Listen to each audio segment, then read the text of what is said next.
ён спачатку вырашыў зайсці на кірмаш і набыў там нож і малаток. Выдатныя падарункі для лепшага сябра. І як патрабуе ягоная вера, ён мусіць захаваць чэрап свайго суперніка. Як, чаму у наш час сучасныя тэхналогіі развіваюцца, і тым не менш людзі ідуць у гэты сатанізм. Я не разумею. На сатану спадзявайся, сам не плашай. Але вось чаму людзі вераць у тое, што цёмныя сілы ім павінны дапамагаць, мне не зразумела.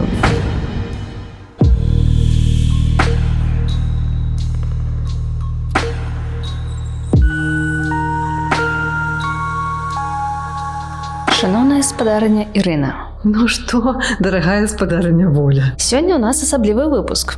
Ці ёсць у цябе здагадкі, чаму? У мяне ўжо это разрыў сердца, няўжо мы сёння будзем гаварыць пра каго-небудзь прыстойнага? Не настолькі.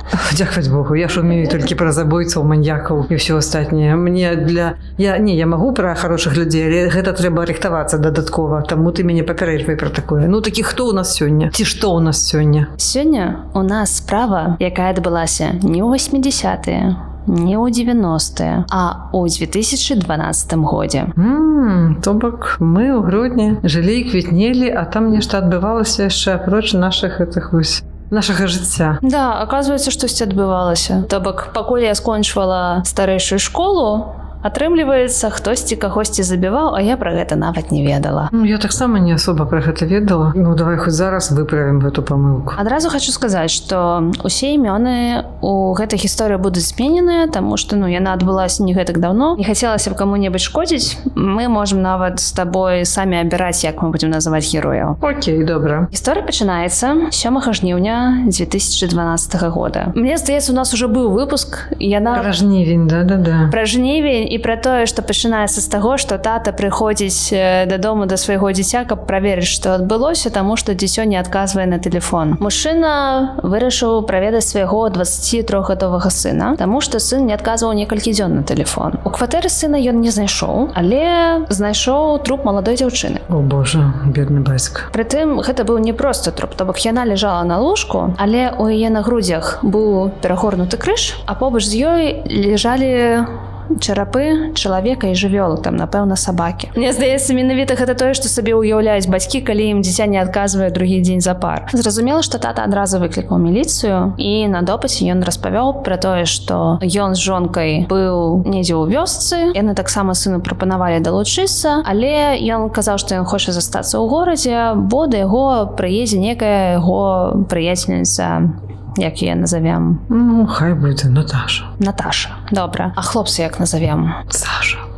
Саша і Наташа. Окей. Ну, то бок, Саша таксама прапанавалі паехаць у вёсцу, але ён казаў, што выбачце, да мяне тут моя сяброўка прыедзе, Наташа яе завуць, я хачу ўсё ж такі застацца ў Гродні. Ну і бацькі замінаць ему не сталі, самі з'ехалі, сын не адказвае, і вось такая сітуёвіна адбылася. Зразумела, цела гэтай дзяўчыны, гэта была тая самая Наташа. Ну, як ты думаеш, хто яе мог забіць? Самае першае, што прыходзіць у галаву, што гэта вось менавіта сын гэтага мужчыны, той самы Саша, который застаўся ў горадзе. Ну, гэта самае першае. Ну, ці прынамсі адна з версій, адназначна будзе такая. Вось. Следчыя таксама пра гэта падумалі, што, гэта пакуль што найбольш верагодная гісторыя. І яны пачалі збіраць больш падрабязнасцяў пра гэта ўсё. Адчапілі кватэру, пачалі апытваць суседзяў і таксама палезлі рыцца ў смеццевых кантэйнерах. Калі яны там парыліся, то стала відавочна, што Саша тут ні пры чым. Што такое можна знайсці ў смецці, што адназначна адкіне гэту версію, я не магу нават уявіць. Спачатку яны знайшлі рондаль некі дзіўны, а побач з ім часткі цела. Калі больш дакладна, то гэта былі рукі і ногі. І калі бацькоў папрасілі апазнаць іх, то яны па татуіроўках зразумелі, што гэта рукі іхняга сына Сашы. О боже, да. Некі жах проста. Ну і з улікам таго, што больш у іх падазронага не было, яны вырашылі больш даведацца пра гэтую дзяўчыну. Было вядома, што яна жыла ў Жлобіне, вучылася ў Гомлі, прыехала да свайго сябра Сашы і пазнаёміліся яны праз некага агульнага сябра. Таксама было вядома, што Наташа замужам. Як мы ўжо прыдумаем імя, давай? Серожа. Окей. Наташа была замужам за Серожай. І зразумела, што трэба, напэўна, Серожу апытаць, што ж адбылося, куды твая жонка знікла. Калі следчыя пачалі правяраць датычнасць Серожы да гэтай справы, у іх адкульсьці ўзялася інфармацыя, што ён 5 жніўня прыязджаў ў Гродна. А 7-га, калі яны пачалі разбірацца з гэтай справай, стала вядома, што ён ужо сеў на цягнік Гродна-Менск. Цікава проста, адкуль яны пра гэта даведаліся, з якой базы можна было ўзяць такія дадзеныя, бо квіткі на цягнік, наколькі я памятаю, бяруцца без пашпарта ў Беларусі. Слухай, гэта цяжкае пытанне. Ніякай сістэмы Oculus у нас няма, якая распазнае твары. Не, сістэмы такой дакладна не было ў 12-м, але я, напэўна, думаю, што гэта ж не такія далёкія гады, як мы раней разбіралі, гэта ж ужо 21 стагоддзе, это ж інтэрнэт. І калі чалавек, напэўна, не хацеў стаяць у чарзе за квітком на вакзале, а мог узяць праз інтэрнэт, то вось там якраз трэба было рэгістравацца праз пашпарт, уносіць свае пашпартныя дадзеныя, і такім чынам можна было засвяціцца. Ці маглі проста патэлефанаваць каму-небудзь з яго сваякоў, спытацца, а дзе ваш Сярожа згубіўся? Да, могло быць такое. Я толькі зараз зразумела, што ты падабрала імёны так, што атрымаліся Саша і Сярожа. Саша и Сережа засыпают тоже. Да, и Наташа. Классичные самые имена. Добре. У нас просто в детстве говорили, что не Рожа, то Сярожа. Это было самое распаўсюджанае імя хлопчуковое. А што не Гій, то Сергей, да? Это в вашем поколении говорили. А Саша и Наташа так назывались одеколоны, самые популярные за советским часом, да. Там все просто. То бок стала вядома, што ён едзе ўжо ў цягніку. Ім нічога не заставалася, акрамя таго, як перахапіць Сярожу. Ці зрабілі яны гэта ў Ваўкавыску. То бок яны, это там пагоня, сели на тачкі, доскакалі до Ваўкавыска. Мне здаецца, прасцей было патэлефанаваць тым, хто ў Ваўкавыску, і сказаць: слухайце, перахапіце, калі ласка, навошта пагоню. І што самае дзіўнае, калі яны правозілі допыт гэтага Сярожы, Сярожа сябе паводзіў вельмі спакойна, пра ўсё шчыра распавядаў і нават усміхаўся. Ён ва ўсіх падрабязнасцях распавядаў пра тое, што да, гэта я забіў і жонку, і сябра. Так атрымалася, да, што хочаце яшчэ даведацца. То бок, ён быў незвычайна спакойны. У мяне ўжо падазрэнне, што ён які-небудзь хворы, абколаты, яшчэ што-небудзь. Наконт яго ментальнага здароўя я ведаю, што судмедэкспертыза паказала, што ён быў вменяемы, але не буду адмаўляць, што у яго былі нейкія моцныя эмацыйныя патрасенні, таму што, па ягоных словах, стасункі з ягонай жонкай проста не ладзіліся апошнім часам. Не ладзіліся, гэта мякка кажучы, бо ён казаў, што яна з яго здзеквалася, што яна яго уніжала. Любую спробу паразмаўляць, абмеркаваць гэтую сітуацыю яна называла саплямі. І ён гэтага трымаць доўга не мог. У нейкі момант ён вырашыў звесці рахункі з жыццём напрыканцы ліпеня 12-го года і парэзаў сабе вены. Але ў апошні момант ён адумаўся, самастойна выклікаў хуткую, і яго забралі ў псіхдыспансер у Менску. Каб ты разумела, наколькі там сур'ёзная была сітуацыя, ён казаў, што пакуль ён быў у шпіталі, ягоная жонка даслала яму смс. Шкада, што не давёў задуманае да канца. Я заўсёды не люблю такія гісторыі, такія сведчанні, бо гэта інфармацыя з аднае крыніцы, а я все-таки прывыкла інфармацыю правяраць. І вось калі ён забіў сваю жонку, а потым кажа, што яна была вось такая кепская, мне гэта вельмі не падабаецца, бо гэта падобна на нагавор. Нема магчымасці праверыць, так было ці не так. А нават калі б так, то гэта не нагода забіваць адразу 2 чалавек. Але окей, я слухаю далей, што я маралізатор. Слухай, наконт праверыць, не праверыць, мне здаецца, што хаця бы сам факт адпраўлення смс, шкада, было зафіксавана. Не магу табе сказаць, я не ведаю.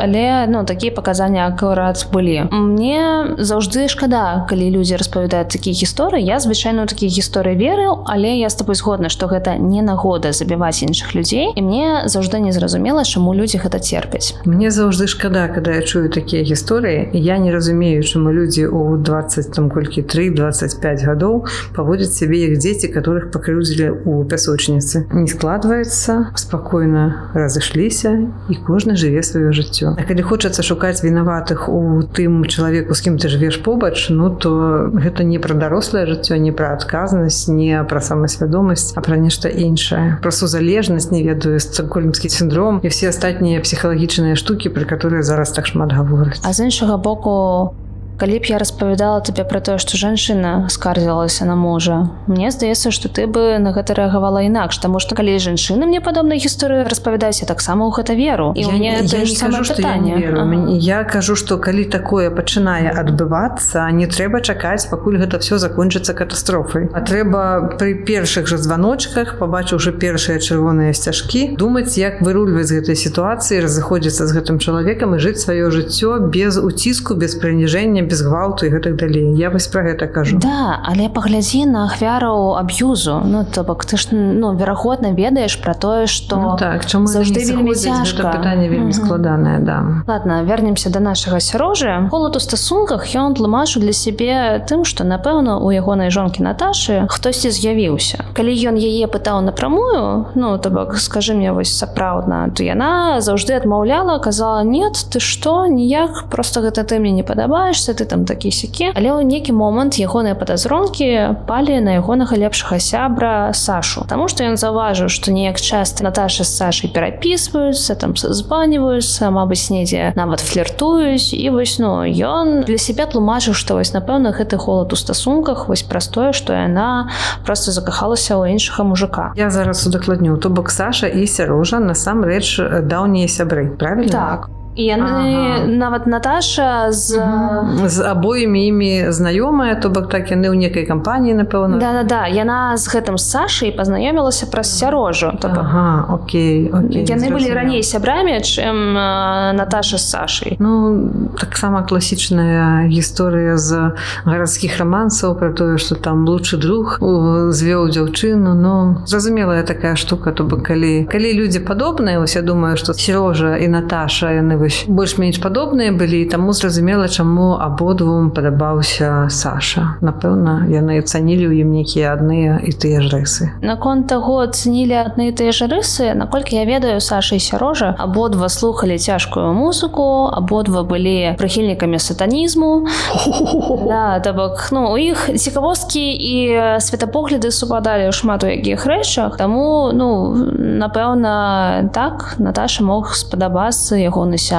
Мабыць, ён у чымсьці быў больш цікавым, хто ведае. Але тут выскачыла такое слово сатанізм, то бок гэта, напэўна, трохі вось пра эту расчлянёнку таксама нешта кажа нам, да? Мне здаецца, што гэта досыць відавочна ўжо з самага пачатку, то бок, калі бацька Саша прыйшоў у кватэру і ўбачыў труп з перагорнутым крыжом, з нейкімі чарапамі, ён, напэўна, ведаў, што ягоны сын, напрыклад, такімі штукамі цікавіцца, але не ведаю, для мяне гэта адразу жудасная карціна нагадвае нейкія фільмы жахаў. Нешта такое ритуальнае забойства нагадвае. Так, і далей што было? Наш Сярожа 3 жніўня ўсё ж такі выпісаўся з псіхдыспансера, і першым чынам ён намагаўся сустрэцца з Наташай, каб зноў там паразмаўляць наконт іх стасункаў і так далей. Наташа відавочна адмаўлялася. Спачатку яна спасылалася на тое, што яна будзе занятая, а праз пэўны час яна дала яму зразумець, што яна будзе не адна, з нейкім сваім сябрам. З кім менавіта яна не сказала. Але ў нейкі момант Сярожа вырашыў праверыць сваю гіпотэзу і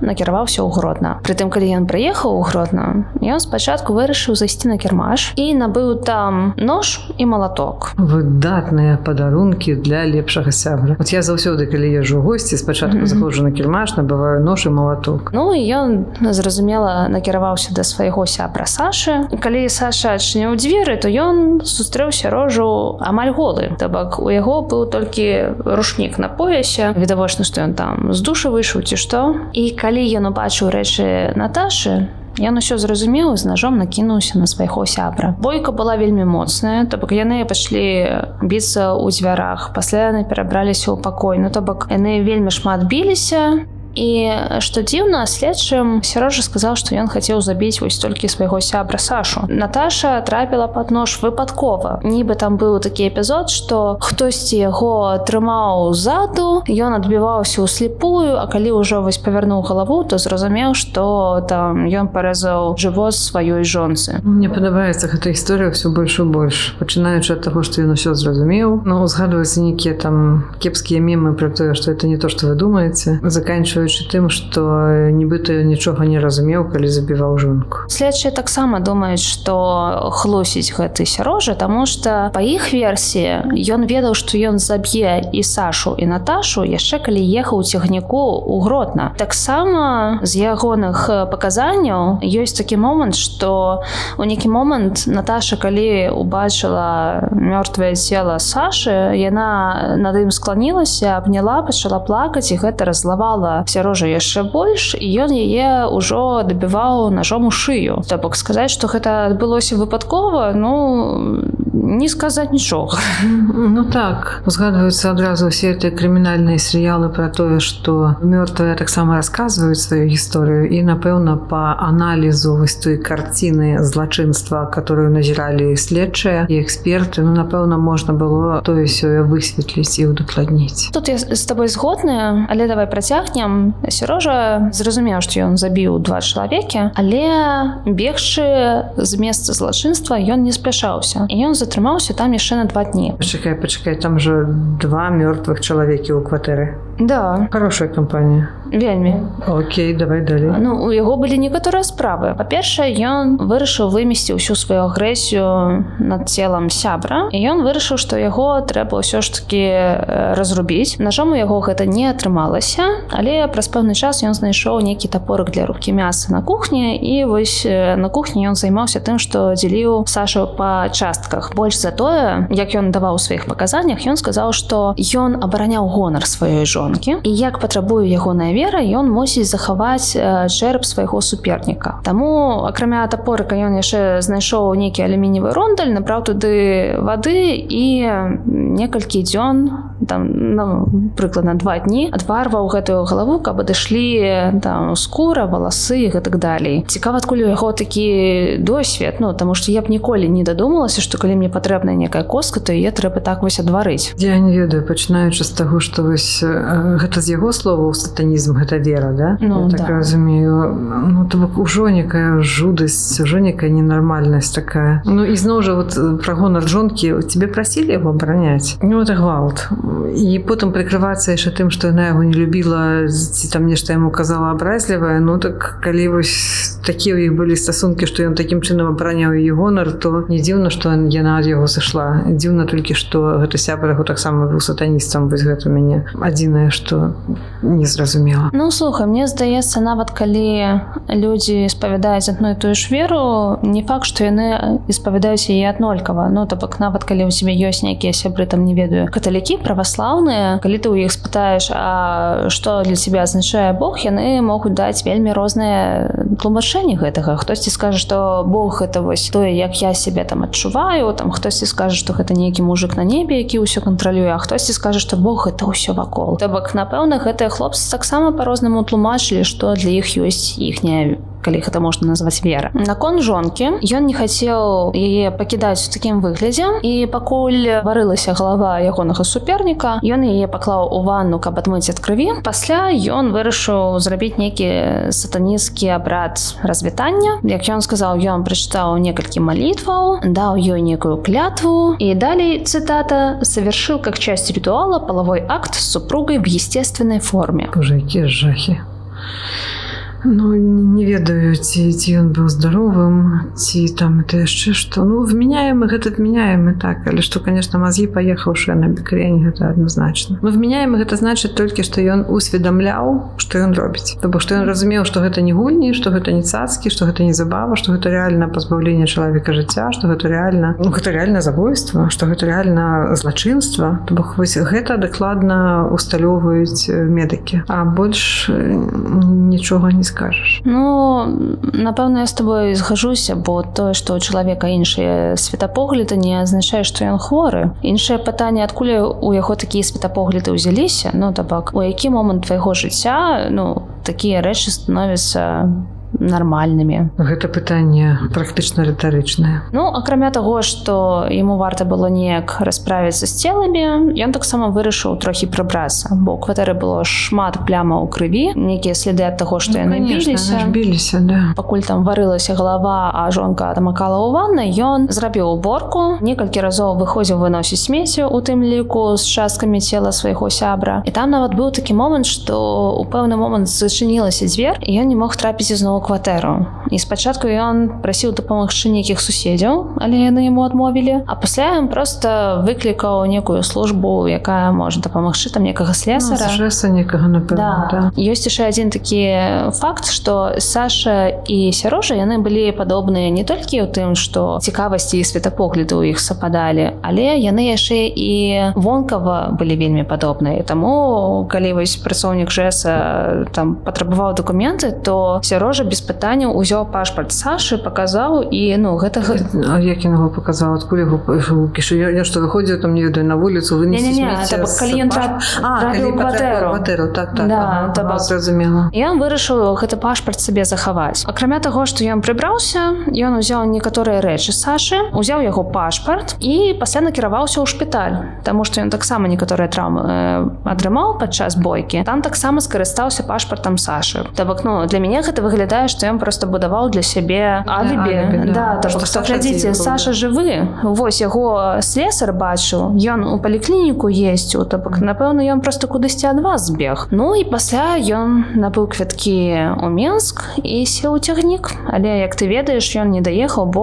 у Ваўкавыску яго перахапілі. Ну, гэта ж не канец гісторыі. Павінен быць суд, павінна быць пакаранне. Ці вядома нешта пра тое, чым скончылася гэтая сатанісцкая гісторыя ў Гродні? Ну, чым скончылася? Падчас следства ён стараўся прыкінуцца хворым. Ён пачаў казаць пра тое, што з 15 гадоў ён чуе галасы, але, ізноў жа, як я казала, судмедэкспертыза паказала, што ён быў вменяемы. Расследаванне яно цягнулася каля 5 месяцаў, і было відавочна, што вось гэты Сярожа ўсё гэта зрабіў, то бок ніхто іны. І 12 чэрвеня 13 года Гродзенскі абласны суд прысудзіў яго да смяротнага пакарання. І зноў нагадаю, што Беларусь адзіная краіна ў Еўропе, дзе такія прысуды выносяць і смяротнае пакаранне здзяйсняюць. Ну і зноў скажу, што гэта не варыянт, бо забойцаў не стала менш. То калі мы дапускаем проста думку, што чалавеку аднаму можна забіць другога чалавека, то вось такіх, як гэта самы Сярожа, ёсць думка, што калі можна забіваць, то значыць і мне можна. Таму смяротнае пакаранне не змяншае колькасць злачынстваў. Чаму сатанізм? Адкуль увогуле бяруцца вось такія накірункі думак? Як, чаму у наш час сучасныя тэхналогіі развіваюцца, не ведаю, інтэрнет, андронны калайдер, космас, все на свеце. І тым не менш людзі ідуць у гэты сатанізм. Я не разумею. Ну, слухай, да, развіваецца навука, ёсць адронны калайдер, і там хутка навучацца людзі лечыць рак, але агулам рэлігія існуе. Ну, то бок, цябе здзіўляе, што хтосьці можа там пакланяцца сатане, а ну, мяне, напрыклад, здзіўляе, што людзі ўвогуле могуць у штосьці такое супернатуральнае, звышнатуральнае верыць і там, не ведаю, маліцца іконам і гэтак далей. Ну, то бок, на самай справе любая рэлігія для мяне выглядае дзіўна, але я просто прыняла пра тое, што, ну, блин, людзі розныя, і кожны здольны верыць у тое, што ён хоча. Таксама у мяне ёсць знаёмыя, якія лічуць сябе атэістамі, але там нет, але вось там, ну, дух, там прызрак ці яшчэ хтосьці прыходзіў, ну, такое можа быць. Да, блин, што я лукаўлю? Нават я, калі там застаюся адна ў кватэры і нейкі шорах чую, першая думка, што гэта вары, а пасля пачынаецца, мабыць, гэта там хтосьці. Ну, я з тобой згодна, што атэістаў у акопах пад агнём крытычна мала становіцца. Усе тады хочуць, каб боженька абараніў. Але, ну, гэта, мне здаецца, натуральна верыць у тое, што сусвет добры, у тое, што сусвет пра цябе клапоціцца і цябе абароніць. Але вось чаму людзі вераць у тое, што цёмныя сілы ім павінны дапамагаць, мне не зразумела. Хто іх гэтаму навучыў, як гэта ўзялося? Чаму ў нашым грамадстве ўвогуле такія людзі з'яўляюцца? Для мяне гэта загадка. У любым выпадку, з чым я, напэўна, салідарна найбольш з рэлігіяй, гэта тое, што там ёсць запаведь не забі. І калі некая іншая там вера ці рэлігія дыктуе забіваць, то мне гэта не падабаецца, я адназначна супраць. Калі ўжо выбіраць паміж такімі штукамі, калі раптам мяне пазбавяць атэізма, то я хіба буду выбіраць тую рэлігію, дзе забіваць нельга. Ну слухай, нават калі тую ж Біблію пачытаць, там ведаеш колькі забойстваў, Так, і ведаеш, хватить. хто іх Не здзейсняў. трэба. Ты яшчэ крыжовыя паходы ўзгадай. Тым болей не забій, але вось калі гэта ва імя Бога, там Аллаха ці яшчэ кагосьці, то калі ласка. Але з іншага боку, ну, я з табой згодна, што смяротнае пакаранне гэта кепска, але вось калі, умоўна кажучы, дзеліць дэбату, спытаць, а што рабіць з такімі людзьмі? Ну, ёсць у нас пажыццёвыя тэрміны, правда? Ну, вось хай працуюць. Можам паспрабаваць нейкіх там, ну, калі не перавыхаваць, то, прынамсі, абмежаваць іх ад грамадства. Ёсць жа краіны, у которых не прымяняюць смяротнае пакаранне, там таксама ёсць злачынствы і даюць неяк рады з гэтым. Ну, але вось другое, што так, калі пакінуць так у баку уже пенітэнцыярную сістэму нашу, яна вельмі недасканалая, і зараз мы ў гэтым упэўніваемся ледзь штодня. Я б, вот, ведаеш, яшчэ якая ў мяне думка ўзнікае, што, ну, вось гэты сатанізм, я шчыра кажучы, неяк да яго ставілася як да нейкіх такіх дзіцячых вось забаваў, там, о, там нешта скачуць, як вось да такіх нейкіх, ну, летніх жартаў, нейкіх такіх падлеткавых перабольшванняў. Умоўна, адныя там готы, другія эма, а трэція сатаністы. Вось, то бок, я як пра нешта такое думала.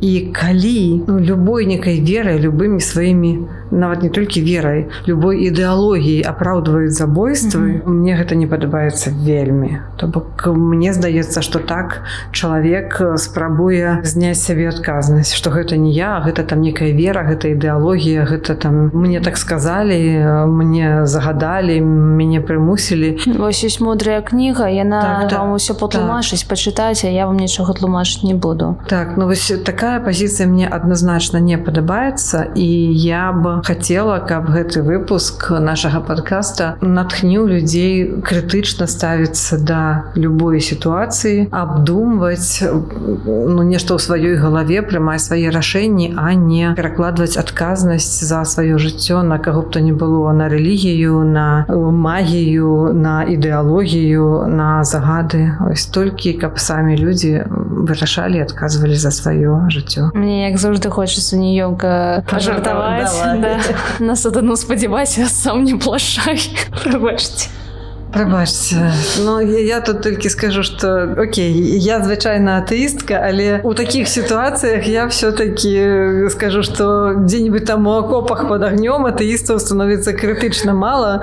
Здесь пекотна ці гэта ліфт у пекло? Не, все-таки, калі трэба некая падтрымка ў вельмі цяжкіх момантах, ну, то ухопішся і за саломінку, верагодна, і як бы і сплюнеш праз левае плячо і перажагнаешся там, умеючы, не умеючы. Шукаем мы падтрымкі, хочацца часам, так, каб нехта быў добры, але ўсё-такі адказнасць заўсёды персанальная, асабістая, і за сябе кожны адказвае. А калі так падумаць, чаму сатанізм? Вось, калі людзі спрабуюць...